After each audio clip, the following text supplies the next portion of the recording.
The 2020 presidential election is all but over, as President Trump continues to cling to hope through the many legal challenges his campaign is pushing forward in many of the battleground states. But even for his most fervent supporters, this is a Hail Mary into the end zone. So the question is, will it work?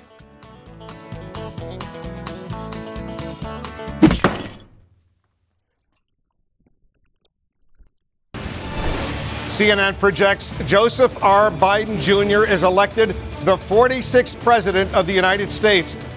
After many major media outlets called the race for Vice President Joe Biden and California Senator Kamala Harris, the Trump campaign filed or backed more than 24 different lawsuits in the battleground states of Pennsylvania, Michigan, Georgia, Nevada, and Arizona. Prior to the race being called, President Trump delivered some remarks from the White House press briefing room, doubling down on his victory claim and even alleging historic election interference from big media, big money, and big tech. If you count the legal votes, I easily win. If you count the illegal votes, they can try to steal the election from us. If you count the votes that came in late, we're looking at them very strongly, but a lot of votes came in late. So what exactly are these legal challenges? In Pennsylvania, where the Associated Press has called the race for Biden, netting 20 electoral votes on a nearly 81,000 vote margin of victory as of November 22nd, there have been a number of challenges. In the biggest of all the lawsuits, the Trump campaign is seeking to prevent Pennsylvania election officials from certifying the results, alleging that election procedures were unfair across the state. Amongst its other lawsuits, the Trump campaign alleged that voters in Democrat-leaning regions were given more leeway to correct any mistakes on their postal ballots, and that more than 680,000 postal ballots were counted without proper oversight from poll watchers.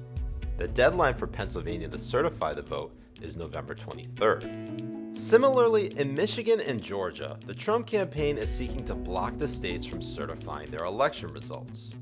The AP called the race for Joe Biden in Michigan, giving him 16 electoral votes on a 146,000 vote margin of victory, but did not issue a call in Georgia at the time the lawsuit was filed, where Biden is leading by the slimmest of margins of almost 14,000 votes with 16 electoral votes on the line.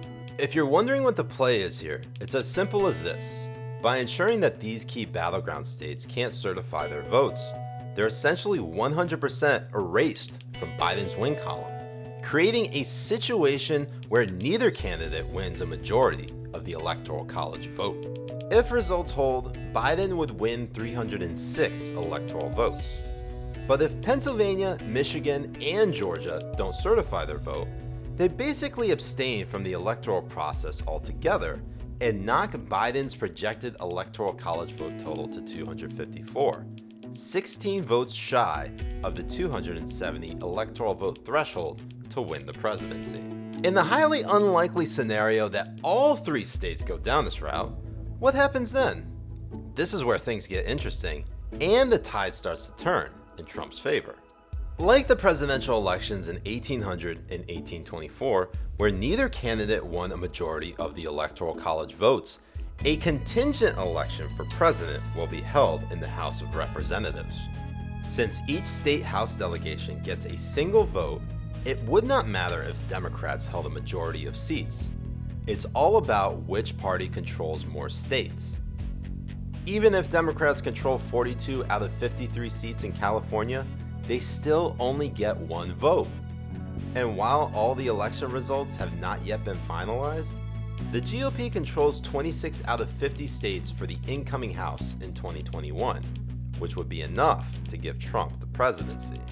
Given the rate of success that the Trump campaign is having with these lawsuits in court, which is quite low, unless there's a massive bombshell of widespread voter or election fraud, it might take even more than a Hail Mary for Trump to remain president for another 4 years.